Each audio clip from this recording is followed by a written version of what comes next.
하나님 아버지, 오늘 주의 말씀으로 함께 은혜를 나누려 하는데 우리에게 바라시고 원하시는 주의 음성을 듣게 하시고 우리의 결단과 결심과 기도가 하나님 앞에 상달되어 하나님의 뜻대로 순종하는 열매를 거두게 하여 주시옵소서.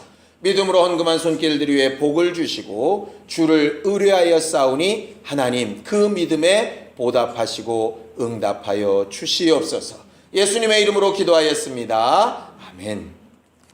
하나님의 말씀은 이사야서 32장 1절에서 8절까지 말씀을 함께 같이 합독하겠습니다. 이사야서 32장 1절에서 8절까지 말씀을 함께 같이 합독하겠습니다.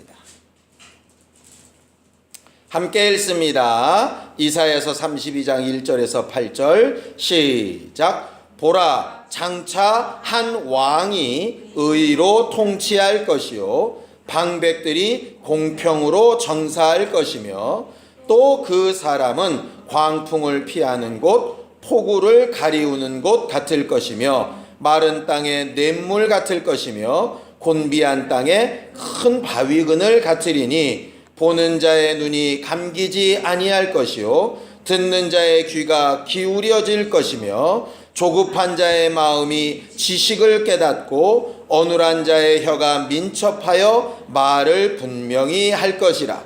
어리석은 자를 다시 존귀하다 칭하지 아니하겠고 괴율한 자를 다시 정대하다 말하지 아니하리니 이는 어리석은 자는 어리석은 것을 말하며 그 마음의 불의를 품어 간사를 행하며 패역한 말로 여호와를 거스리며 줄인 자의 심령을 비게 하며 목마른 자의 마시는 것을 없어지게 함이며 괴율한 자는 그 그릇이 악하여 악한 계획을 베풀어 거짓말로 가련한 자를 멸하며 비판자가 말을 바르게 할지라도 그리함이oni와 고명한 자는 고명한 일을 도모하나니 그는 항상 고명한 일에 서리라. 아멘. 우리 하나님은 의의 왕이 되시는 하나님이십니다. 의의 왕이라. 의라고 하는 것이요 히브리 말로 체데카입니다. 체데카. 그 체데카라고 하는 말, 그 의라고 하는 말 뜻에 기준, 올바름 이런 뜻이 들어 있습니다. 그래서 그 의의 왕이라고 하는 말이 히브리서 7장 2절에 나와 있는 멜기세덱이라고 하는 사람. 그러니까는 멜기라고 하는 것이 왕이고요. 세데크가 체데카의 약어라서 의예라는 뜻입니다. 그래서 멜기세덱이란 이름 자체가 이미 의의 왕이라 하는 뜻이에요. 멜기세덱은 아브라함한테 11조를 받았던 사람이 바로 의의 왕이죠. 예수 그리스도의 예표라고 이제 불리워지는 사람입니다. 하나님은 이와 같이 올바른 기준을 제시하시고 그 기준대로 통치하시는 왕이시라 하는 말로 의의 왕이라 이렇게 가르쳐 말을 합니다. 신앙생활은 의의 왕이신 하나님의 지시하심과 가르치심을 받는 것이 바로 신앙생활입니다. 그 의를 복음에 나타나게 하셔서 로마서에 보면 하나님의 복음에는 하나님의 의가 나타났다 이렇게 말을 하죠. 그래서 하나님의 올바른 기준은 결국 복음, 말씀에 드러난 것이고 그 말씀을 아는 사람이 결국 그 기준을 아는 것이다 라고 말하는 것입니다. 이 세상을 살다 해도 회사 생활을 하려면 회사 생활의 규칙, 사규라고 하죠. 그걸 알아야 그 규칙 생활에 이제 적응을 하겠죠. 학교에 다니면 학칙이라고 하는 기준이 정해져 있죠. 우리나라에는 여러 법률이 있지만 가장 기준되는 헌법이라고 하는 기준이 존재하는 것처럼 하나님은 왕은 왕이신데 어떤 왕이시냐면 그때그때 감정대로 일하시는 왕이 아니라 의의 왕이시라 이렇게 말합니다. 오늘 성경 본문 1절에 보면 보라 장차 한 왕이 의로 통치할 것이다 이렇게 되어져 있어요. 이 말은 뭡니까? 그 왕이 오기 이전까지의 다른 왕들은 의로 통치한 왕이 아니다 이 말이죠. 우리가 지금 계속 이사야서를 보고 있는데요. 이사야서는 성경에 기록된 여러 장르들 중에 예언서에 속합니다. 예언서라는 말이 뭐죠? 앞으로 있을 일에 대하여 말한 것이지 바로 예언서이지요. 그런데 사실 이사야가 예언했을 때 우리는 이미 그보다 한참 뒤에서 보기 때문에 이걸 예언서라고 봐야 되는 건지 이제 과거에 이루어진 일로 봐야 되는 건지 그게 좀 잘 헷갈릴 때가 간혹 있습니다.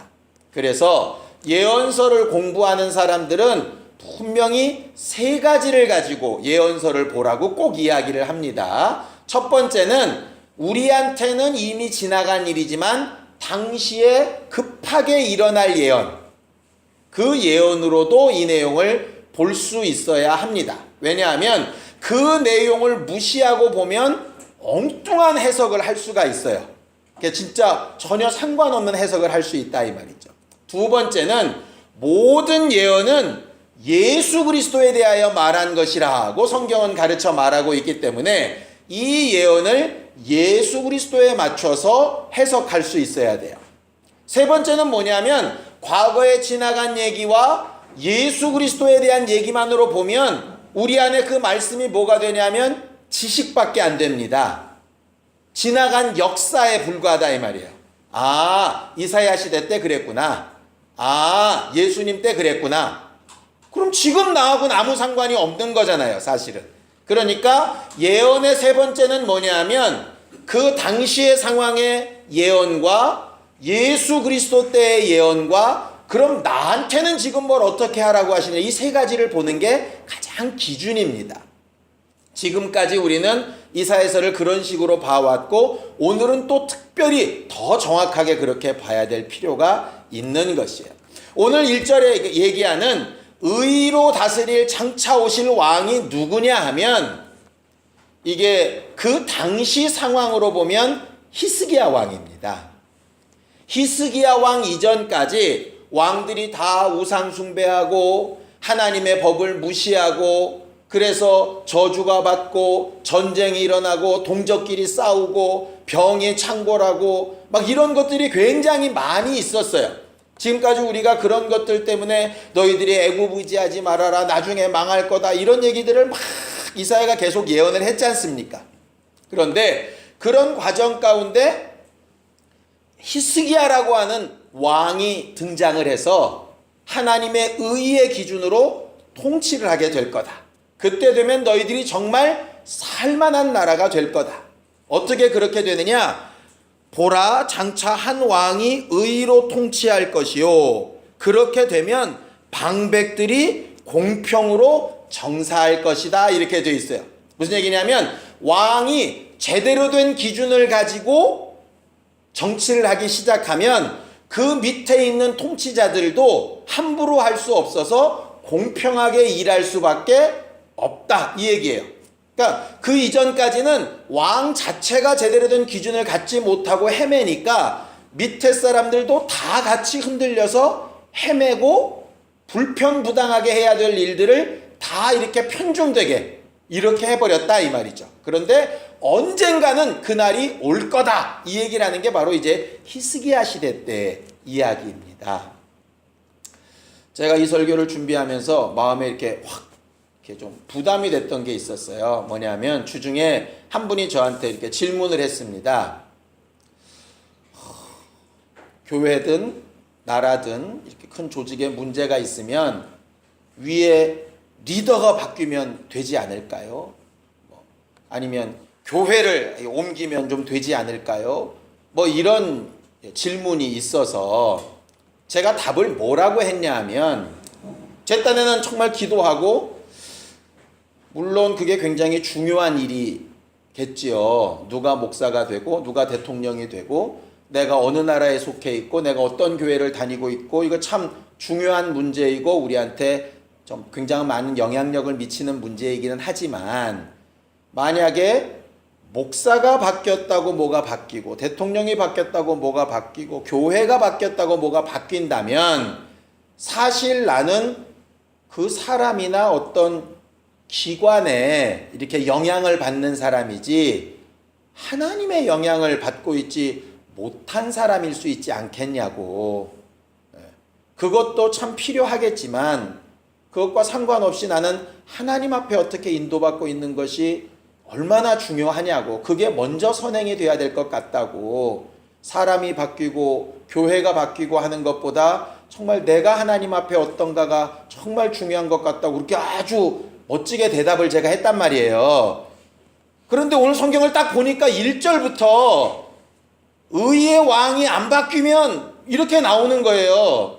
그리고 의의 통치자가 바뀌면 방백들이 바뀌고 의의 통치자가 어떻게 하느냐. 자, 2절 보겠어요. 2절.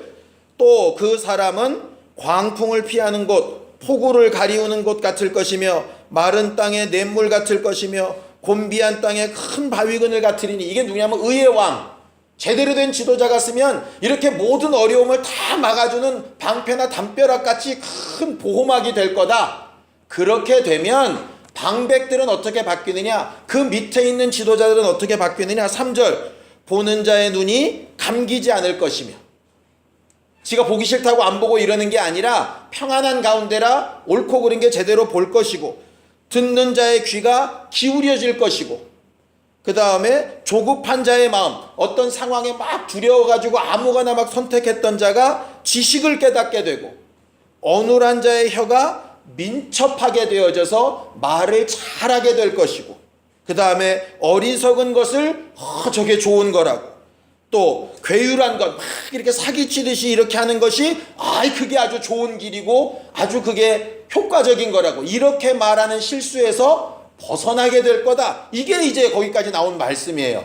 그러면 제가 이제 그분한테 대답한 것은 말씀과 완전히 어긋나서 가르친 것 아니겠습니까? 그래서 사실 설교를 준비하면서 꽤 많이 고민을 했어요. 그러면 내가 기도하면서 이렇게 했다 생각했던 것과 말씀이 이렇게 다르니 그러면 내 생각을 바꿔야 되는 건가? 아니면 이 말씀에 내가 제대로 해석을 못하는 건가? 이런 이제 고민에 빠진 것이죠. 그런데 이제 그 다음에 답이 하나 딱 생각이 났습니다. 뭐냐면 당시 이사야 시대 때 이 의의 왕을 아까 누구라고 그랬죠? 히스기야라고 그랬습니다.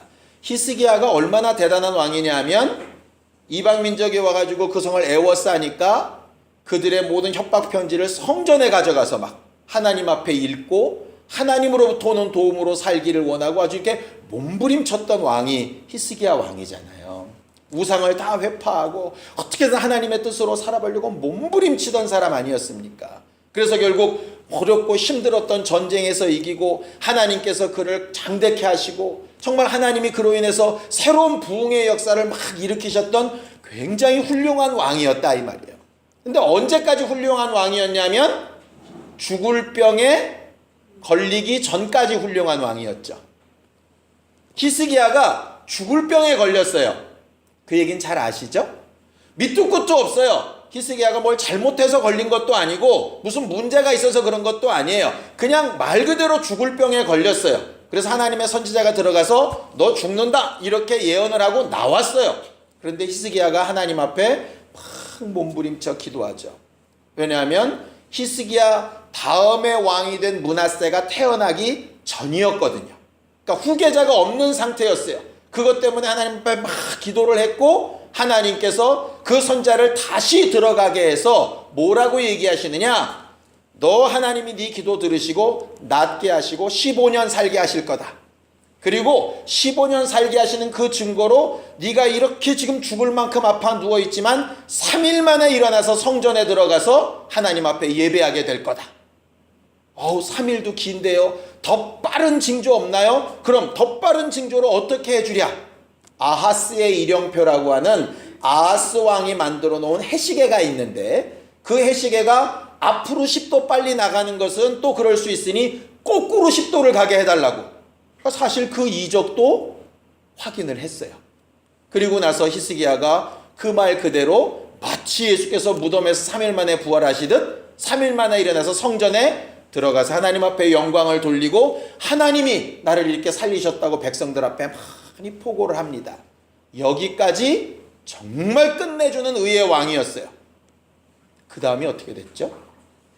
바벨론에서 사자들을 보내가지고 히스기야가 죽었다는 소문도 들리고 다시 살았다는 소문도 들리니까 뭐가 진짜인지 알아보려 왔을 때 히스기야가 자기의 건장함을 보이려고 궁전, 무기고, 창고, 자기 보석들, 자기 만백성들, 거기에 막 자기 모든 방백들, 이런 힘들을 잔뜩 자랑하면서 나 이렇게 건재하다, 까불지 마라, 이렇게 얘기했다가 결국 하나님이 네가 마지막 순간에 내게 영광을 돌리지 않아서 네 자손들의 너와 나라를 내가 망하게 하겠다고 딱 끝장을 내시더라 이 말이죠.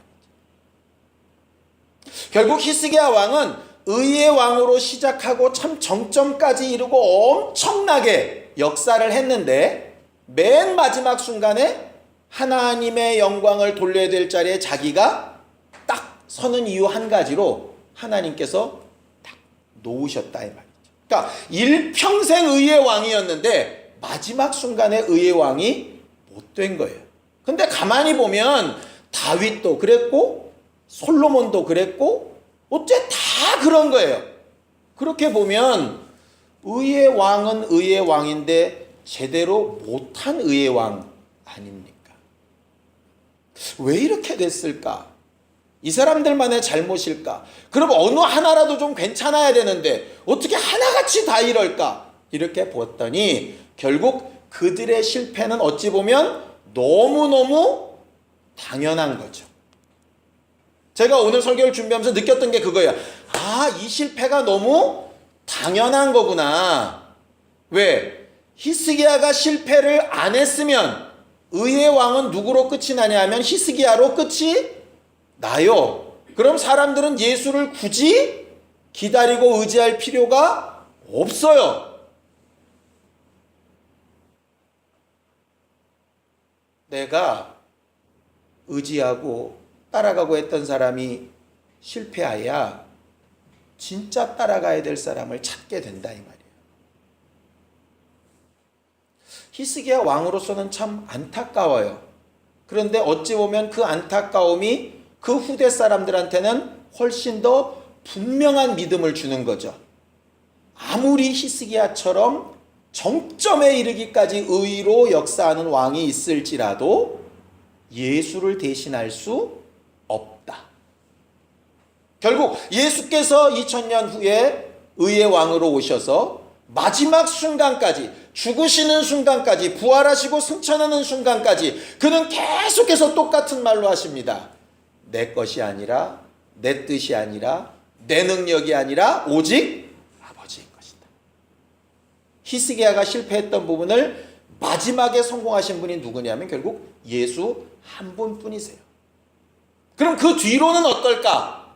그 뒤로도 여전히 실패하는 인생들이 계속 되어지고 있고, 저 같은 경우도 실패하기 싫지만 또 어떤 부분은 실패하면서 살아가게 될 거예요. 그때 결국 우리들이 고백해야 될 맨 마지막 말이 뭘까? 아, 역시 믿을 분은 예수 한 분밖에 없다. 그래서 여기까지 딱 결론에 이르니까 제가 갑자기 마음이 되게 평안해지더라고요. 아, 내가 말을 잘했구나. 근데 내가 실수한 건 그거였죠. 지금 당장의 변화나 이런 게 필요한 게 아니라, 이게 아니라 이것도 필요해요. 이것도 필요한데 결국 이 변화는 그거를 막 쫓아가 봐야 또 결국 어디로 오냐면 예수밖에 믿을 자가 없다로 갈 수밖에 없어요. 네. 새로운 누가 세워져도 또 그렇게 갈 거고, 우리는 그동안 대통령을 수없이 뽑아봤잖아요. 어쩔 수 없는 인간의 한계들이 있어서 그럴 수밖에 없어요. 그 연약함들이 존재할 수밖에 없어요. 거기에 의지하면 의지할수록 실망과 낙심밖에 될 게 사실상 없어요. 그러니 어떤 놈이 돼도 괜찮다, 이건 아니죠. 그건 아니지만 결국 우리가 끝까지 믿고 마음을 내려놓아야 될 부분이 어디냐 하면 예수에 대한 것이다. 그래 놓고 봤더니 오늘 성경 맨 마지막 절 8절을 좀 보겠습니다. 오늘 제가 여러분들하고 나누려고 했던 설교 제목이 뭐냐면요, 고명한 일을 좀 도모합시다 하는 것이었어요. 고명한 일을 도모합시다. 8절 읽겠습니다. 시작. 고명한 자는 고명한 일을 도모하나니 그는 항상 고명한 일에 서리라. 이 고명이 3개가 나오는데요, 이게 무슨 뜻일까요?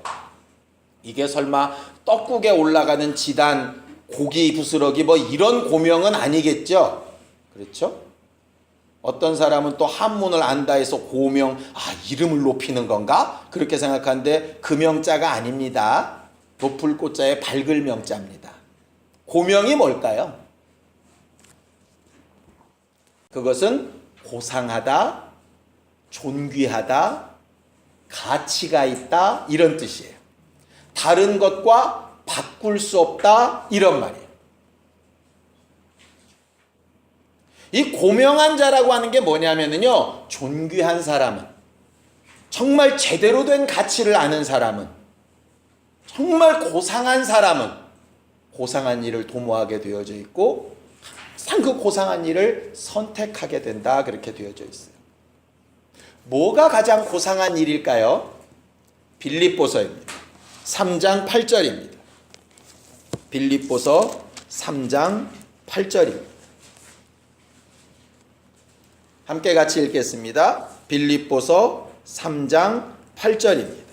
시작. 또한 모든 것을 해로 여김은 내 주 그리스도 예수를 아는 지식이 가장 고상함을 인함이라.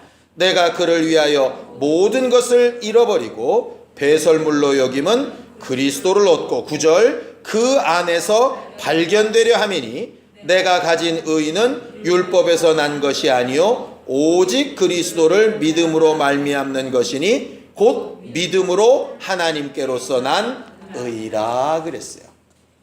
이 고상한 지식 때문에 바울이 얘기하는 겁니다.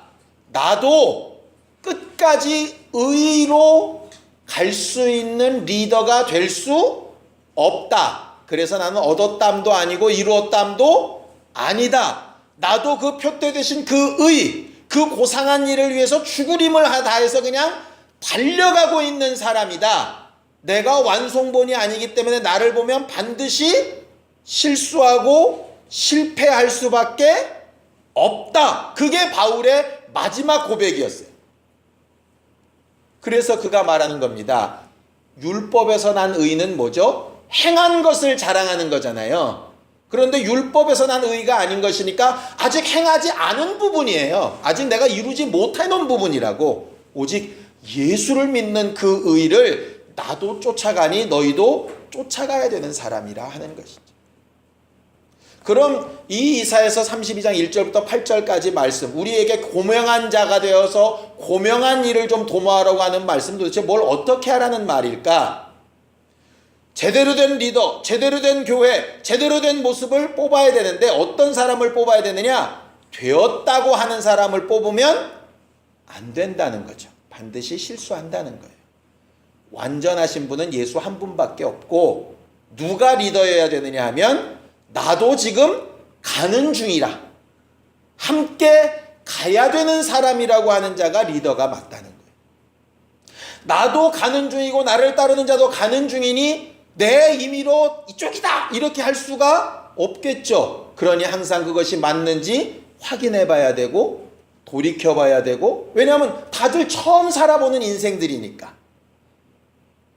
그래서 그 길을 함께 가는 사람들이 그것이 제대로 된 리더라는 거예요. 그래서 얘기하는 겁니다. 그 앞에 6절, 7절 이렇게 보면요, 괴율한 자는, 어리석은 자는, 잘못된 자는, 연약한 자를 핍박하고 받아들이지 않고 말도 안 듣고 무시하고 막 이런 얘기들이 써 있는 거예요. 그건 진짜 리더가 아니고, 고명한 자는 존귀한 것을 따라가는 사람이기 때문에 나도 따르고 같이 따르는 자들과 함께 가는 사람이다, 이 얘기를 하는 것이죠. 결국 예수 그리스도를 정점에 두고 예수 그리스도 이전에 했던 모든 지도자들 의로 하기를 힘쓰고 힘썼지만 100점짜리 아무도 없음. 예수 그리스도 이후로 의를 위하여 힘쓰고 힘썼지만 100점짜리 아무도 없을 것임. 그게 정답이에요. 그러니 결국 우리는 계속해서 예수를 소개하고 예수를 향해서 가자고만 말할 뿐이죠. 쫓아오는 사람들은 정말 저가 예수를 쫓아가고 있는지를 돌아봐야 되는 사람들이고, 그래서 신앙생활은 항상 구원받은 기쁨과 감격 속에서 살기는 하지만 매 순간 내가 제 길을 가고 있는지를 돌아보며 가야 되는 사람이 정상적인 신앙생활의 사람입니다. 그래서 히브리서는 이렇게 얘기하죠. 너희 앞서 인도하던 사람들의 그 믿음의 종말을 자세히 주의해 보려. 그럼 비난하라는 얘기가 아닙니다. 역시 예수 이외에 누구도 의로 시작했다가 의로 마무리할 수 있는 사람이 없다. 우리는 의로 시작해서 의로 마무리하기를 몸부림치는 사람일 뿐이지 어느 누구도 되었다라고 할 사람은 없다. 그러니 자고하지 않고 고명한 일을 도모해가는 사람이 되어야 한다 하는 것입니다. 오늘 저녁에 우리가 기도할 때는 그래서 이런 부분을 기도하려고 합니다. 여러분들은 저를 위해서 좀 기도해 주실 때요, 정말 고명한 일을 잘 도모하는 의로 어쨌든 가보려고 몸부림치는 그런 목사가 되도록 좀 그렇게 기도를 해 주시고요. 저는 의가 되시는 그 예수를 제대로 보고 여러분들을 좀 제대로 이끌어 갈 수 있고 함께 가는 기쁨을 누리는 목사가 되고 또 그런 성도들이 되도록 함께 기도하려고 합니다. 가정도 마찬가지, 여러분들이 처해 있는 상황이나 직장이나 환경도 마찬가지입니다. 그래서 겸손한 자에게 은혜를 베푸신다는 말이 맞는 거예요. 겸손은 못해요도 아니고 안 돼요도 아니에요. 겸손은 내가 아직 연약하고 부족하고 모자라니 주의 도움이 필요하다고 하는 사람이에요. 그래서 겸손한 자가 기도하게끔 되어져 있죠. 이 시간 같이 기도할 때 우리에게 훌륭한 변화를, 훌륭한 상황을, 훌륭한 리더들을, 훌륭한 역사하는 사람들을 함께하게 하시되 오직 우리의 눈은 예수만, 예수께서 하신 일만, 다른 이들의 연약함은 너무나도 당연한 것이고 그 가운데서 옳은 부분을 제대로 쫓아 움직일 수 있는 신령한 우리 모두가 되게 하여 주옵소서. 함께 같이 기도하겠습니다. 하나님 아버지, 고명한 일을 도모하는 고명한 사람들이 되도록 우리를 도와주시옵소서.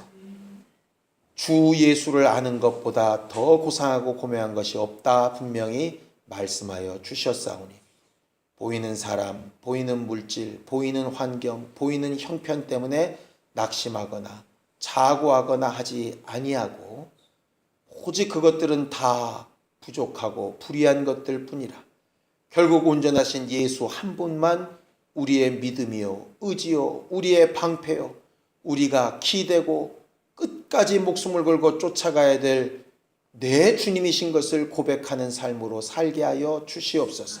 이것이 참 쉽지 않은 일이지만 하나님 끝까지 이 마음을 성령으로 유지할 수 있게 도와주셔서 무엇을 보고 무엇을 정말 판단하든 간에 옳고 그른 것을 제대로 판단하되 비난하지 않게 하시고 우리 입술에 오직 예수 한 분만 증거하며 가르치며 나타내 보일 수 있는 예수 전도자들이 다 되도록 도와주시옵소서.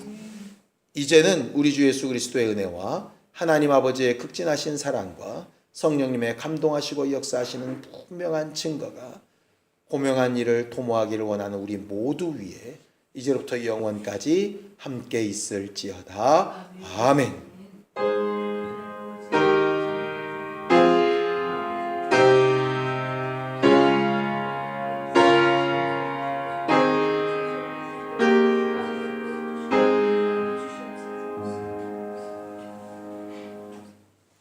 우리 기도 들으신 하나님 앞에 감사 녹슨 내겠습니다. 수고하셨습니다.